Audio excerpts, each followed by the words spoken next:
was supposed to be nothing more than a ride home.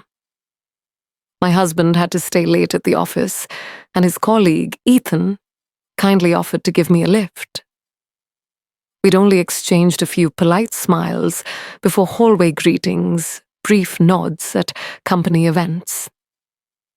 But that evening, as the sun began to sink and the car filled with the gentle rhythm of jazz, he said something that made my heart stop for a moment. Before we begin, I want to ask you something. Where are you listening to this story? Leave your city name in the comments. I would love to see how far these stories travel. Now let me take you back. My name is Eleanor. I'm 60 years old and I've been married to Robert for 38 of them. Our life together is quiet, steady, built on respect, routine, and a shared love of crossword puzzles with our morning coffee. I wouldn't call it passionless, but let's be honest. Time has a way of softening the sharp edges of love. Surprises become rare. That afternoon, Robert called. He said he'd be working late. I was downtown finishing errands and had no ride home. I was about to call a cab when he added, "Ethan's heading your way. He can drop you off." Hope that's okay. I hesitated. Ethan, with his perfectly pressed suits and neatly parted hair. Robert chuckled. "Yes, that Ethan. He's a nice guy. You'll see." Minutes later, Ethan pulled up in a sleek silver car that looked untouched by dust or gravel. He stepped out, opened the door for me, such a small gesture, but rare these days, and smiled warmly. "Mrs. Lawson," he said politely. "Oh, drop the formalities," I replied, slipping into the leather seat. "It's Eleanor." The car smelled faintly of cedarwood, and something else, perhaps cologne. Soft jazz floated between us, making the silence less awkward. I'd always thought of Ethan as reserved, but he surprised me. We chatted lightly about the weather. Then somehow he mentioned seeing me once at a bookstore, tucked away in a corner with a paperback and a latte. I blinked, startled. You noticed that his eyes stayed on the road.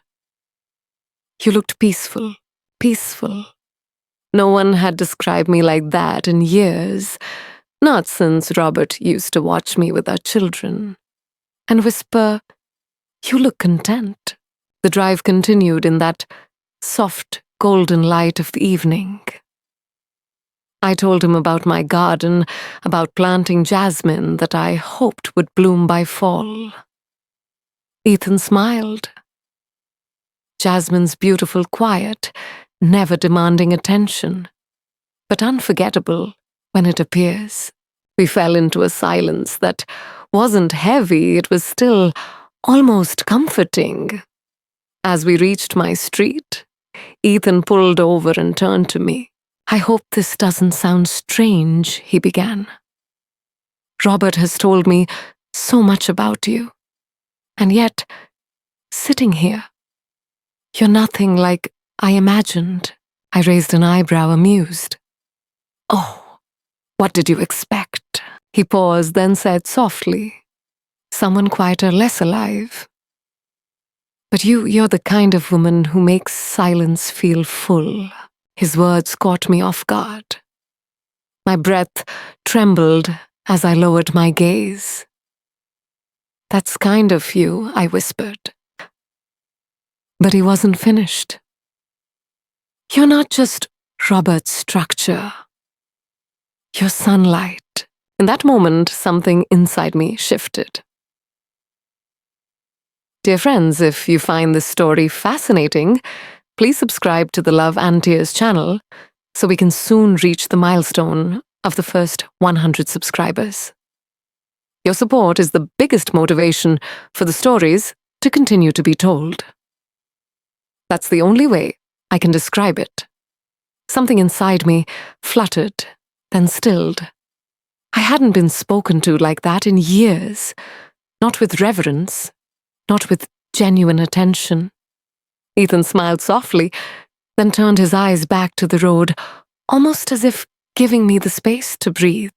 Anyway, he said lightly, "Thank you for letting me drive you." It was nice. I nodded, my heartbeat oddly unsteady.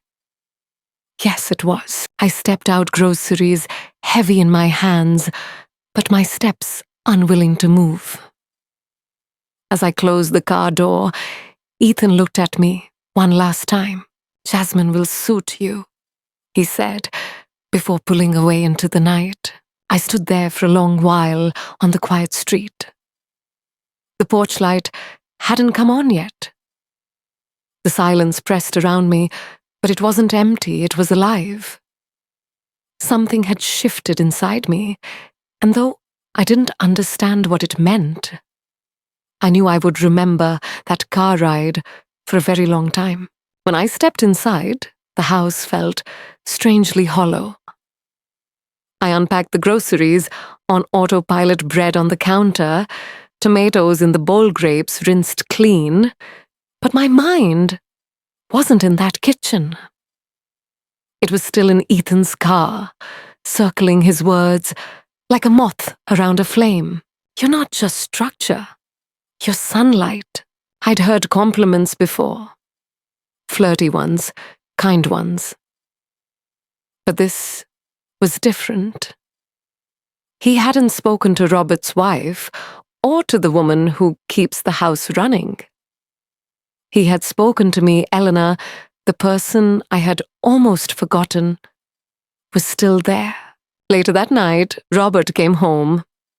He kissed my cheeks, set his briefcase down, and asked casually what was for dinner. I told him I wasn't hungry and made him a sandwich.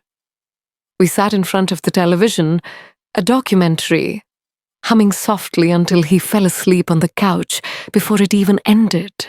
I watched him for a moment, his glasses slipping down his nose, and a pang of guilt shot through me. This man loved me. I knew it. But our rhythm had become too familiar, too predictable. Comfortable, yes, but muted. I tried to shake off the thought, went upstairs and lay staring at the ceiling. But Ethan's words echoed in the darkness, and I could still see the way his eyes had lingered, careful, steady, as if he'd chosen each word like a secret gift. The next morning, I found myself in the garden, brushing my hand over the new jasmine leaves, winding their way around the trellis. Sunlight. The word warmed me all over again. A few days later, Robert and I attended a company charity dinner. I slipped into a deep emerald dress I hadn't worn in years. As I came down the stairs, Robert glanced up from his shoes and whistled softly. "Well, don't you look lovely?" he said. "Thank you," I smiled. But deep down, I knew I wasn't only dressing for him. At the event, I mingled with the other spouses, chatting about holiday plans and grandchildren. But my mind wasn't fully there. My eyes kept scanning the room, until finally I saw him. Ethan. He was by the bar, a glass of red wine in hand, listening intently to two co-workers. Composed, self-assured. And then his gaze shifted and found me. Our eyes locked. His smile was faint, but enough. I excused myself, stepping out to the terrace for air. The evening was cool, the glow of ballroom lights spilling onto the garden lawn. The door opened behind me. I didn't need to turn, I already knew. "You clean up well," Eleanor, Ethan said gently, coming to stand beside me. I laughed softly. "Occasionally. Mostly it's just jeans and garden gloves." He looked at me, eyes steady. "And yet, even then, You'd still look elegant. I turned away toward the garden lights, my breath uneven. You're good at saying things women don't expect to hear. For a moment, silence hung between us. Not empty, but charged. Dear friends, if you're following this story and feel like you're somewhere, please subscribe to Love and Tears channel. We are just a little bit away from reaching the first 100 subscribers. Your support is the light that keeps these stories going. Then that's not my intention, Ethan said softly. Only the truth. Something in his tone shifted the air between us. It was heavier now, deeper. I wasn't sure how to handle words like that anymore. Compliments had long since faded from my life, and somewhere along the way, I had spent years perfecting how to be reliable, steady. Maybe I had forgotten how to feel. Noticed. Ethan leaned against the railing, his gaze steady. You're not the only one who's forgotten things, he murmured, his voice nearly lost beneath the music and chatter spilling from the ballroom behind us. When our eyes met, it felt like the whole world paused, like in that heartbeat I mattered. Not for what I did not, for the roles I carried as wife, mother, caretaker, but for who I was underneath all of it. And then just as quickly, the terrace door opened. Elena Robert called, approaching with a half-empty glass of champagne. He slipped a hand to my back, familiar and warm. There you are. His eyes flicked to Ethan. Oh, hey. Didn't know you were out here, too. Ethan straightened politely. Just getting some air. The room's warm. Robert chuckled. Tell me about it. Come on, Elena. They're serving dessert. I nodded, though my heart was still thudding harder than I wanted to admit. Ethan's eyes lingered just once more. Enjoy the rest of your evening, he said. You too, I whispered. As Robert guided me back inside, I glanced over my shoulder. Ethan was still there, standing beneath the glow of terrace lights. His gaze tilted upward toward the stars. That night I couldn't sleep. It wasn't only that Ethan had made me feel something. It was that he'd made me wonder how long it had been since I truly felt anything at all. Suddenly, the quiet comfort of my life no longer seemed as certain. Not wrong, but not whole either. The days that followed looked the same on the outside, gardening in the mornings, reading in the afternoons, dinner on the table by 5. Robert remained kind, steady, predictable. We talked about the kids, the news, our aching joints, when the weather changed. But we didn't talk about us. We hadn't in a long time. One evening, Robert mentioned a 2-day business trip. He said Ethan would be in charge while he was gone. I must have flinched, because Robert gave me a puzzled look. Everything okay? Of course, I forced a smile. Just surprised you're trusting someone else with your spreadsheets. He chuckled. He's sharper than I gave him credit for. That night, after Robert left for the airport, I stood by the window as twilight deepened to violet. The garden lamps flickered on, and a breeze stirred the jasmine, climbing the trellis. Wrapped in a shawl, I whispered to myself, it isn't Ethan I'm drawn to. It's the way he makes me feel, like I'm not invisible anymore. The next day, fate intervened. Leaving the grocery store, I spotted him through the cafe window. Ethan sat alone, laptop open, a cup of tea beside him. Something about the quiet focus in his posture pulled me in. Before I could talk myself out of it, I walked inside. He looked up surprised, then smiled. Elena, what a nice surprise.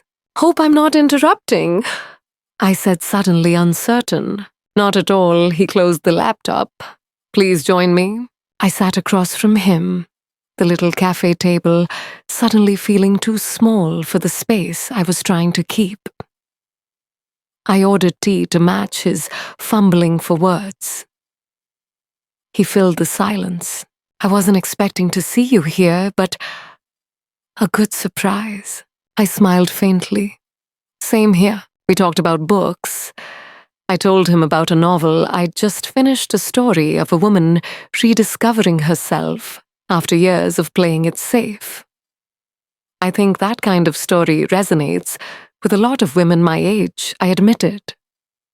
When your life has been about others for so long, you forget how to just be you. Ethan's eyes held mine. Maybe that's true for more than just women.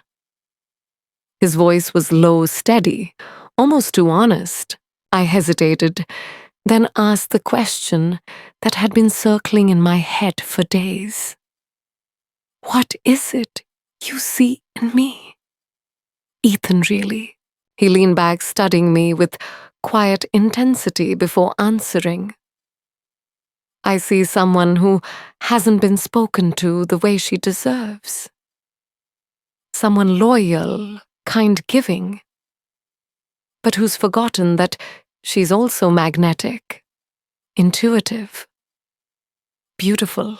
The words fell into me like sunlight through an open window. The word beautiful hung in the air, landing in a place inside me I hadn't let anyone reach for years. Tears threatened at the corners of my eyes. That's dangerous talk, I whispered. Ethan didn't flinch. His voice was steady. Only if it isn't true. For a moment, I couldn't breathe. I was 60. I was married. But in that moment, I didn't feel old or invisible. I felt alive, human, seen. And it terrified me. I should go, I said quickly, rising from the table. It was nice seeing you. He stood as well, his gaze gentle but unwavering. Elena, I'm not trying to complicate your life, but I won't lie either. I admire you deeply. I think you're worth being seen.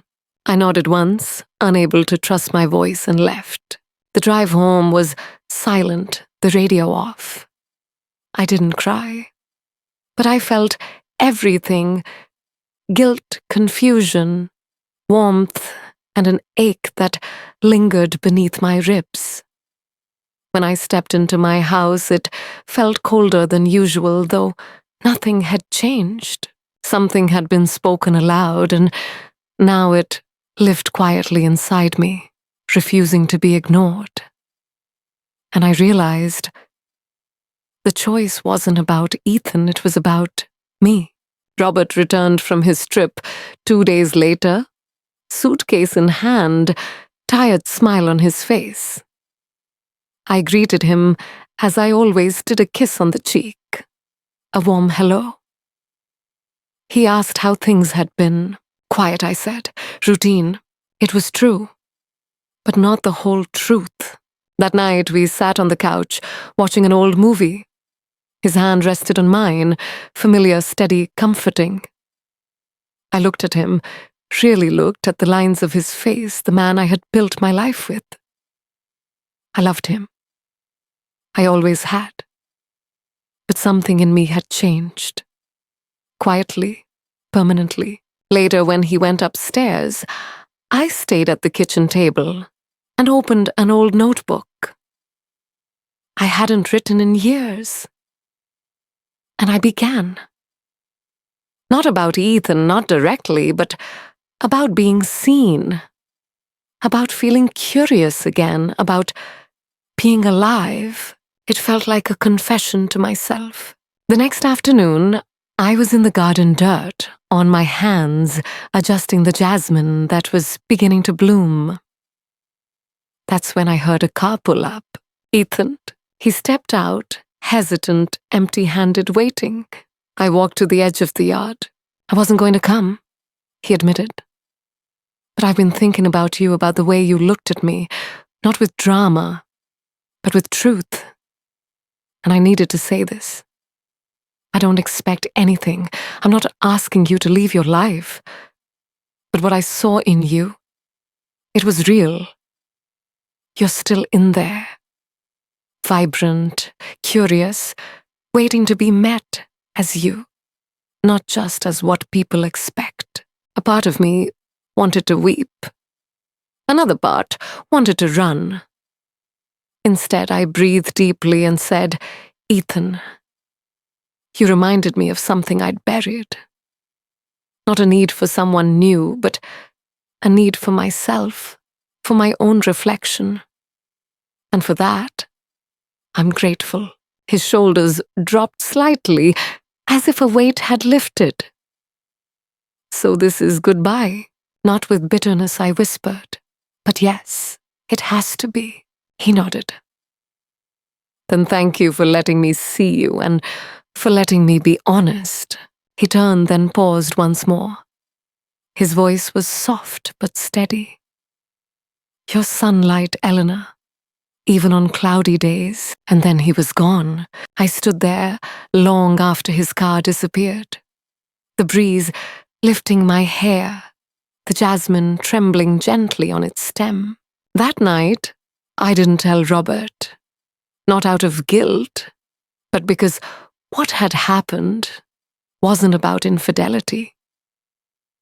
It was about recognition, a mirror held up at the right moment, showing me I was still whole, still worth curiosity, still becoming. In the weeks that followed, small shifts began.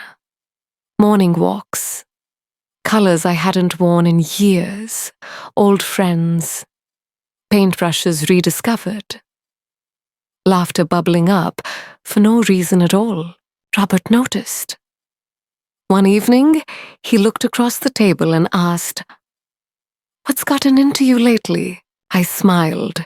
I think I just remembered a few things I'd forgotten about myself. He smiled back, and for the first time in years, something warm flickered between us. Familiar but new. Life didn't transform overnight. We didn't sell the house or chase grand adventures. But the air in our home softened. I had begun to inhabit my life again, and sometimes when I walk past the jasmine vine, I touch the petals gently and remember the man who reminded me not of him, but of myself, because he saw me, and because finally I started to see myself too. Dear friends, if this story has touched your heart, please subscribe to the Love and Tears channel. We are on our way to reaching our first 500 subscribers, and each time you subscribe, it motivates us to continue bringing you deep, emotional stories.